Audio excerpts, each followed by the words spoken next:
What's the meaning of CE?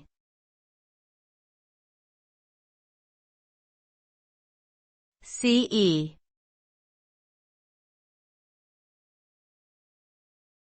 CE.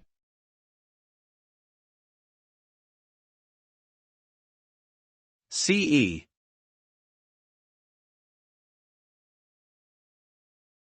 CE.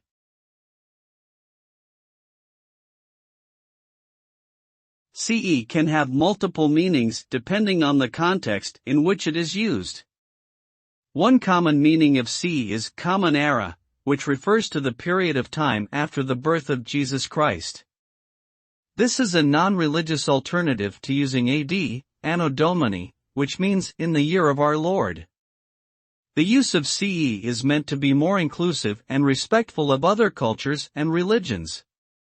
It is commonly used in academic and scientific contexts.